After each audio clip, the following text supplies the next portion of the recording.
National farmers day किसान दिवस नत्रगा लौमी सिंगी नुमित असि भारत की मंगारक सुबा प्रधानमंत्री ओइबिरंबा चौधरी चरण सिंगी मपुक नुमित हाइबदि दिसंबर थागी तारीख कुलहुमदोय असिबु महाकपु इकाय खुमनबा उत्पो ओइना इंग लिसिंग अनि अमदगी भारत सरकारना नुमित असिबु नेशनल फार्मर्स डे हाइना लाउथोक्तुना ngasi pauba palan tawduna lakli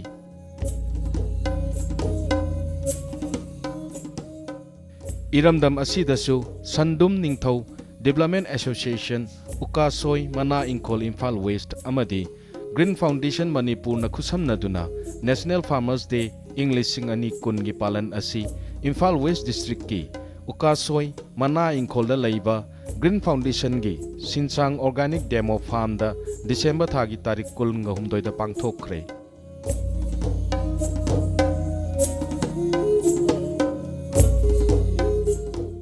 hai riba palan thoram aduda dr m Srinivasa Rao phd mba general manager nabat manipur ro Shri K Kulabiddu district agriculture officer imphal west dr m Thoitoi SMS KBK Thobal, Dr. T. Basanta, soil scientist, ICAR Imphal, Shri Mani Babu Mabam, Durasan Kendra Imphal Gi, Assistant Director Program, Shri Koijam Pahari Singh, Ward Member, Mayang Langjing Gram Panchayat, Amadi, Shri K. Sohodeva Singh, Member, Mayang Langjing, Jila Parishadna, Chief Guest, Guest of Honor, Amasung President Oina Mathang Sitna Saruk Yaki.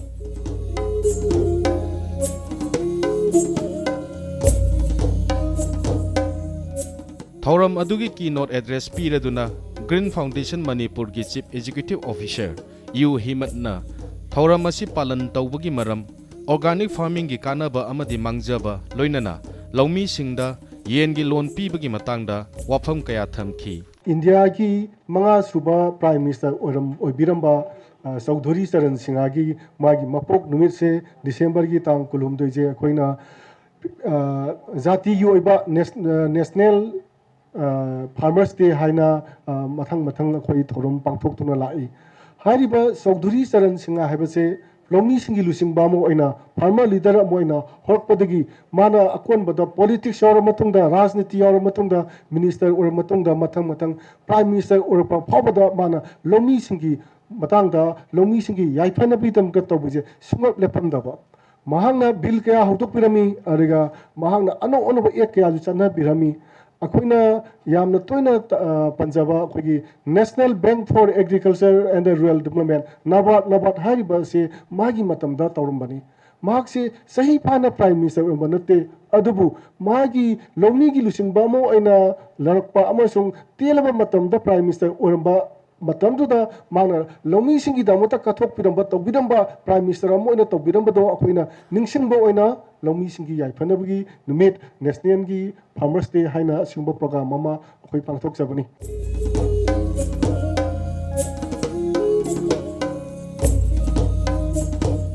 Thauram adugi guest of honor oikiba Dr. M Thoitoi SMS KBK Thobalna Crop Management for Farmers Income haibadi leibak leihau leihanbana laumi singda pigadaba kanaba sing palladuna marik chuma wafam kaya thamkibata natana laumi isinanaw singasu interaction tawbagi tanja lawki khwaidi hena maru oibse kari na maru oige haibada leipak leisa haibsidagi hena oibam leite soil haibse adu kanam tanasu masagi oina mapunsigi oina hek mana mafam du paibo horopadagi thadokri bhawba magi oigadabani aduna leibak leisa se yamna phanba amasu mapangan kahanba kalhanba aduga yamna kanaraba hingkup sing masidal leihanba ahingba leiba abdu ohengadabani habasi ikhan khanadabagum uzai anna sigi matangna ngasai yamba man nangonda hangbi uzai sigumbagi wafam singsi lakpasida akoigi leibak singsi Kalian yogdingeda khoidoga thamba amasung khoidoktana thambada kari akaiba lei tongan ba pau hainaba lei khoidoktabani hena phai khoidokpani hena phai si mafam location khenabagi matungina tawba ngaktani adu aina thagadoriba potlamdo adugi matungina leibaki si semi khudamoina khoina alu thagadori ne haire alu si akoina manipurda alu pothok amta leite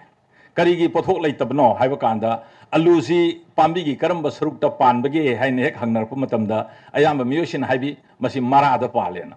adu madi marada sungpan pande पानफमदो अखोइना स्वाइदा पानगदबनी हाइबदु खंगदबदगी पोथोक अदुम लेट्रिबनी मादी मागी मता हाइना मथकदा सखतना लेजबनीना अखोइना मागी मरा लेबाक्सी यामना Luna खोइबा म चंगे खोइना होनरप कांदा लेबाक लेकनसी अखोइगी 35 horse power गी सिगुम्बा tractor नत्रगा कोबुटाना अलू थानब खोइबा आइबसी अलूसी पोथोक अदुम लेरोइद वाफम अना ट्रैक्टर हाइबदा अखोइगी 50 हॉर्स पावर यौद्रबसु यौनम यौफाल लेबा सिगुम्बा अखोइगी मपांग कनबना इंची निपान यौना खोइदबा खोइबा अमसुंग मदुना इंची निपान यौना खोइर मतुमदा लेबाकी लेसा हाइगलकदोरिबसी लेबाक लेतुम ओइना लेरकांददि मनुंगदा नुसित लेरकदोरिमिना इंची 36 यौना हाइगलकनी इंची 36 यौर मतुंगदा चुरी फजना सेंबिरगा चुरी सिंगसिदा थाबिरगा लेबाकसि तपना तपना खोपचिनबिबा म चंगे हाइजरिबा ऑर्गेनिक फार्मिंग हाइबसे पाक ओइरोइदोबा अदुगा पोथोकसे फजना लेरोइदोबा अदुगा मोइना खने अदु हुजिकती केमिकल दगी ऑर्गेनिज्म सिंगसिना हेनबा पोटलम मयाम लेरे हाबिदु पॉइंट अमनि तंगा थमजगे अखोगी लेसौ ओइना लेरिबा लेसौसी इमुंगदा लेसौसिना मरम ओइदना उपु थांगलबा कांथोन थांगलबा भोग यावे अदु लेसौसी हानना बिदमक्ता अखोइना क्लोरोपाइरिफॉस 20% EC emulsifiable concentrate एना लेरिबा सीसी काप्सललगा लेसौसिंग हाले अदु मागे क्वीन नेना मपी आलिबा मखादा लेरिबदुदी माना कैदोंगदा हापंगमते अदु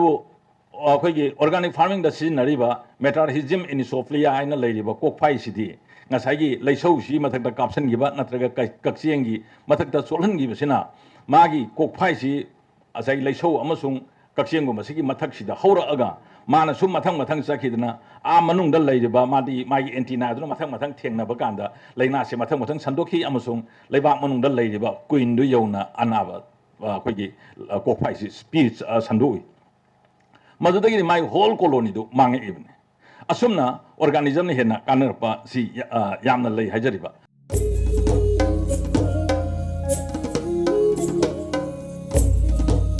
district agriculture officer Imphal west के कुलबिदुना ऑर्गेनिक फार्मिंग तौबगी ओइजाबा केमिकल फर्टिलाइजर सिंगना पीरिबा मांगजाबा लोइनना केमिकल फर्टिलाइजर सिजननबगी सांग हंथाहनिंगबगी अपांबा सिंग असुमना फोंदोकी हुजी ग्रीन फाउंडेशन न तौरिबा थबक असि ऑर्गेनिक ने ऑर्गेनिक हाइबजिदी अखोय यारिङै केमिकल सिजनबीदबा अखोय हानदी हार अखोय केमिकल मयाम हुजी यूरिया DAP मयाम तौरिसी मसिगी इफेक्ट अखोय इवन इन साउथ तगी लाकबिबा अखोय श्रीनिवास राव जो खंगम बोय they are using too much quantities of fertiliser in compare to our northern states मसिनी अदुना हुजी असोंद मीडिया दा टीवी दा नत्रगा अतो फेसबुक दा अखोयगी मीगी खोंग चिंग खोटपा ममित ब्लर चटपा अदुगा अखोयगी फूगी तांग चिकपा खुबा तौरिसे केमिकल फर्टिलाइजर अदुगी टॉक्सिसिटी हाइतार इफेक्ट नि हाना मयाम खंगबिरंगने हौजी एंडोसल्फान गायना अदुगा नोइना आलू थाबदा पुक्सी कटवामजे सी हानबने BAC बेंजीन हेक्साक्लोराइड न पाउडर सीजन नमरो हुजी total ban India government ban तौगिजे सुमाइ तौदना अखोइसु तपना अवोन बजे सी पोरकनाबा हौजिंगना खु तांग चिकपा मिड ब्लर ओइबसी इमा इबेन याम तोइनै थेंगरंगनी तसेंगबदी मतमदुदा अखोइना एंड्रिन जी अहामा थोरगो मतमदा लबुकदा चाइ मतमदा ngaje खुलगा सानरमेबा मयाम निंजिंगिरम या ngaje तौरकपा ngौखिं तौरगा सुमतोगा हैनौ जोमाना के तौरगाबा तसेंगबदी ngana ngauriदु हुदु कंज्यूम तौबदे माना तौदे मागी सखाउदा इंटेस्टाइन मरिन जिदा थेंगबदे ngaje तौरा इनेबा अदु हुजिकति कनामतना ngaje खुनद्र सुम हुने जे खंगबदगी सुमाइ तौदना तपना अखोय हुजिक सिजनरेबा हारजे मसी खग तमना सांग नायरगा तपथरगा सिक्किम दे तौरिबा अखोय स्टेट मयाम इंडिया की लेजे only organic state India government लाथोय सिक्किम जिने सिक्किम दे टोटली अखोय की ग्रेनुल हार यूरिया मचेर अमो उदे तिनि हिदाक अमो कापदे सिक्किम हाइरबा गांगतक अदुना मखोयदा हौबा कोमलाजे अदुके मतिक हावे नामची न मोय वेस्ट डिस्ट्रिक्ट लेबा मागी डिस्ट्रिक्ट सिदको हौबा ऑरेंज कोमलाजे अदुक मतिक याम थुमे डिपार्टमेंट की तरफ तक ने हाइजनिंग विद केमिकल फर्टिलाइजर हुजी यूरिया अदुगा डाइमल काकेजे चांगजी याम तपना हंधबीरगा संथि संयुंगना सेंबा हार मना मसिंग न पथर पुथबम पुमथरको फार्मयार्ड मैन्योर से सिजनबीरगा को महाव लैना चारगा पुंसी नुंसांगना तगत टेकना माइथोंग मकालामना लहेनिंगे आइगो वाखंददि मयांग लंगजिंग जिला परिषद के सोहदेवना लौमी सिंबु थागतपा फोंथोकलदुना महाकी माइकैदगी पांगबा याबा अपिकपा मतेंगसिंग पांगने हाइना असुमना थमलमखी मणिपुर गुम्बा यामना पिकपा स्टेट सिदा होजिक लैरिबा ट्रेल सिदा सुगुम्बा थवाई यावबीबा थवाई यावबा मयामसी पुनसल्लकांदा करमाइना तौरकानसिदा अफबा पोथोक पुथोकपा यागदगे हाइदना नैनबिरइबा तोंगान पाइखतपिरइबा सुगुम्बा डिपार्टमेंटगी अमसुंग तोंगानबा फार्मासिंगना लौखलाइबा प्रोग्राम सी यामना इकाई खुमनजै अमसुंग मसी करी-करीगुम्बा मतमदा अखोइनसु ngamba kanda dum saruk याजगे सुगुम्बा प्रोग्राम सिदा अखोइगा मरी लेनबसिंग अखोइना सरुक याबा ngamjagadabaji yamna chawba nataba अखोइगी तंगाई Fadna पुखी गुम्बा करीगुम्बा तौबा अदुगा यामना नानबा कोइलास गुम्बा थाबा नत्रसु अदि कम्युनिकेशन दा यामना नुंगाइरक्तबा लंबी थोंग सेमबा पुखी तौबा गुम्बा अदगी अखोइगी इंखोल कोइबा नत्रगना लौ उबा नुंगाइतबा लेवलिंग तौबा अदुगा खितंग खुदोंग चानबा सेमतोक सेमजिन भावबदी अखोइगी पंचायत की लेवल दगिसु अखोइना तौबा ngamba करीगुम्बा दरकार लैरबदी अखोइ दुम तानरगा अखोइ मतेंग पांगननबा होनजगे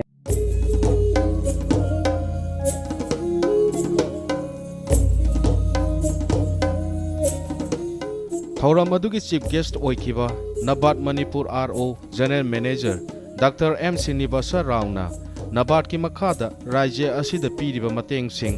बैंक सिंगी खुथांगदा लौमी सिंगदा फंगलिबा लोन सिंगी मतंग लोइनना अतोप वाफम कया असुमना थमखी NABARD is an institution owned by Government of India. For example, we have multiple roles we play. In state of Manipur, one of the important aspect is we provide loans to the state government. All the major irrigation projects which are coming up, whether it is Loktak multi-purpose irrigation project or the Thoubal project and all, we are providing loans to the state government. In fact, the state government is also wants to avail loans for upgrading the district level veterinary hospitals now, because seeing the importance of the animal husbandry sector, and also they are also planning to take avail funding for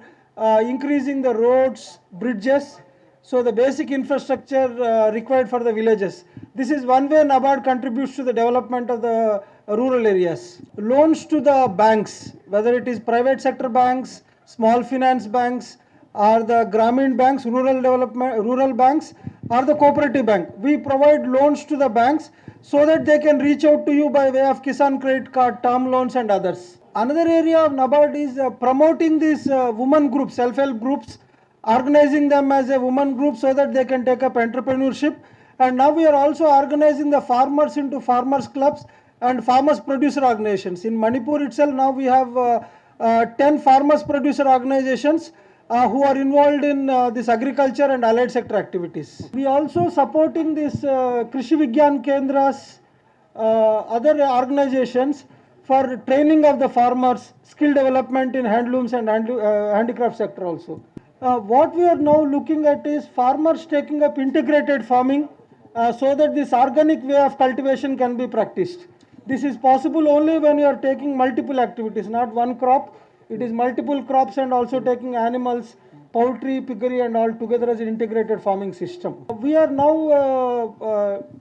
supporting creating marketing infrastructure in the village level by the farmers groups or the primary agriculture cooperative societies or this kind of self-help group federations also. We would like to fund these marketing infrastructure by way of a Government of India scheme called Agri Infrastructure Fund scheme.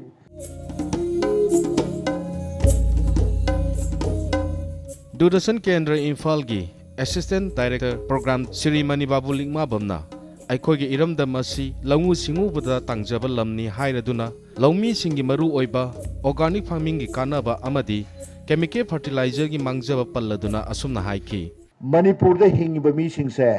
चामे की मनुंद हुपु हुमद्रादी लौ सिंगुमगी पोथोक the लोय हिंगबंग हाक्तनी अखोइना थोइना मणिपुर दा अचौ अचौबा कोल कारखाना लेते industry लेते अखोइना हेंगी लौ सिंबदी पोथोक्ता फौदा अदुगा फौ नतबा हौजिक्ति मना मसिंग अलू सिंगु थाबसु असai expert sing agriculture ki officer sing na oja thoi na pajan tak pirame hengi adubo hojik tawri base hojik green foundation ga aduga atai ge association ge tawraga ngasi tawri ba function se kari gino hai bagi maru oi ba wakhal enodi wafam di aina khanjabada organic farming hai base karino aina khanjabada aina sumpajaba tv de laibada अखोइने agriculture के programme तौबदा संदोक्सबदा organic farming हाइबदी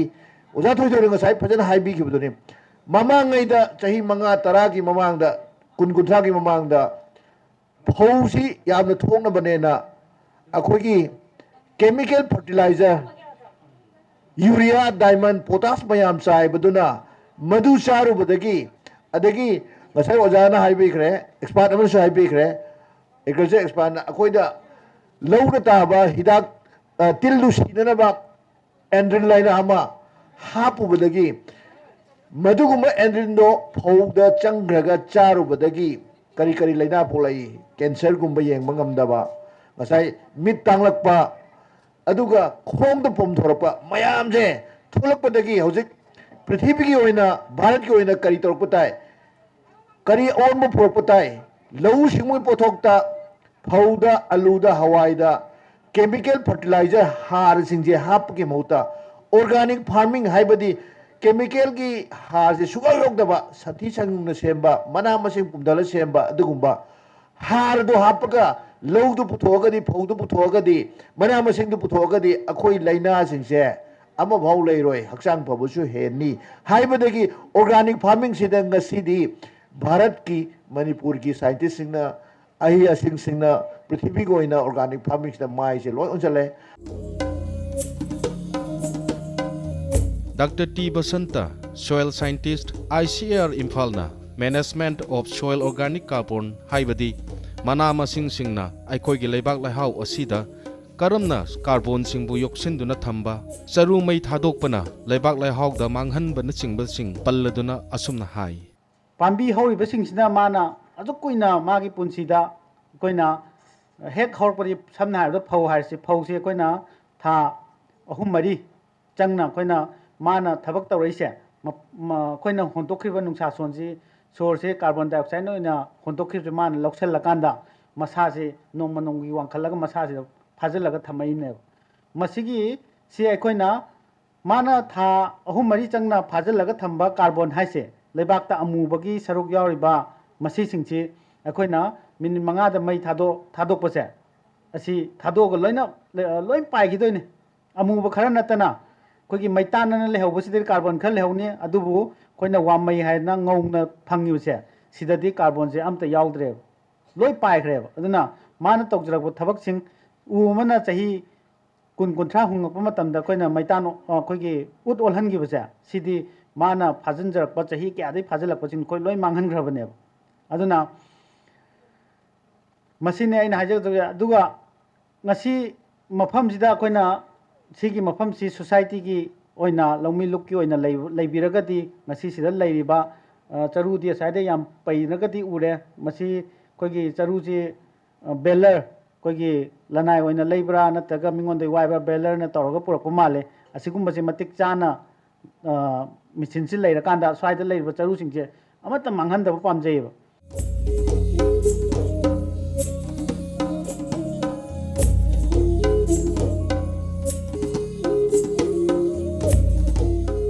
लेबाक लाइहाउदा organic carbon की चांग कयामु यावी खंगननबा करमना अतेनबा अमदि अराइबा मौंगदा चाइंग तौगनी उल्लदुना green foundation की सिनसांग soil organic carbon testing lab की अखंग अहि कयाना टेस्ट तौदुना मियामदा येंगनकी करमबगा ख्वाइदगी चानगे हाबदो ई सोइलजिगी मतुंग इनदी ख्वाइदगी डार्क ओइबा कलर सिगा चानरे अदुना हाबदी मंगोंदा सॉइल ऑर्गेनिक कार्बन की चांग से अदुकी मतिक यामना यारमे संदुम निंगथौ डेवलपमेंट एसोसिएशन की एडवाइजर के निमाई मैतैना राज्य सरकार की विभाग सिंह अखंग अहेसिंगना हाइरिबा वाफमसिंग असिबु थबक्ता ओंथोहनिंगबगी अपाम पल्लदुना असुमना फोंदोखी खजिक खरा की अवाबा अराइब पोट ओइगिदे मरम अदुना अखोइना हौजी हौजी अखोइना कोइजदिबा मफमसि इहाल हामबदा कंगालना हारबेक यांखै लेजै अतोप खरा अमना हॉर्टिकल्चर दगी अखोइगी हौजिक देवततना खरा पिबियै अदगी अखोइगी कैनोदगी MDS दगी MDS की हार आलू पीरमी मोदी खरगक लौरगा आलू बेग यांखै अमा अखोइ लेरगा आलू थारमी इहाल हामबा हौरकु मतमदने सोम नाकंदा लेबा हवाई थाई अदुबो आलू जी खितंग फेल ओइगरे हना अखोइ लौजगे आलू जी खितंग चाना गिदबा मतमदो हामबा लेबाक्सी अखोइ नापी कोक्थोगा तौजिबनीना आलू जी ब्रोंग ब्रोंग लाउदना यामना लेबाक्सी नपसनबा पोट लेगिदना बेरा काबा लेबा अमा उनि हाजना अखोइ आलू से कना गिदे अदुगा लेबा हवाई याम लोकी लेबा हवाई सी आसिया दैनी काउगदि सुखर लौरे असुमाय तौरगा लेबा हवाई सुम नाकन थाबसी अखोइ खुंगंगी युम खुदिंगदा अखोइगी लाइतंग अमम हाइगदरा येनयेबा लाइतंग अमम थुंगले मतमसिदा कगाना अकनबा पंपीना अखोइना कन्ना होनदा तौरपदगी अखोइ लमदमसिगी अखोइ मनायं खुंगी फार्मरसिंगसी खितंग थवाय यावनबो होनजरपनी मयांग लांजिंग ग्राम पंचायत के वार्ड मेंबर कोइजम पहारीना ग्रीन फाउंडेशन का खुसमनदुना महाकी लमदम की मियोइसिंगना पुन्ना थबक थौरम कया पांगथोकमिनादुना हेना अफबा चौखटपा लमदम अमा ओइहन्निंगबगी अपाम्बा असुमना पनखी अखोइगी खुंगंगी लमदम सिदा थबक तौबसु यामना लैबा नत्ते अदुना अखोइगी पोथोक असी पुथोगा इसागी हिंगनबगी इनकम तानबदा यारब मफम अमनी हाइबदी अखोइ हौजिक लाइना तिनागी मरमदा किनिंगाई ओइद्रे हौजिक गिन फाउंडेशन अखोइगी चाउना अमा लेपिरे मागेसु सिगुंबगी केनो मयामजी तौरगा पुलप अनिमकी कानाबा लौमिनदुना अखोइगी खुंगंग असी चौखटपा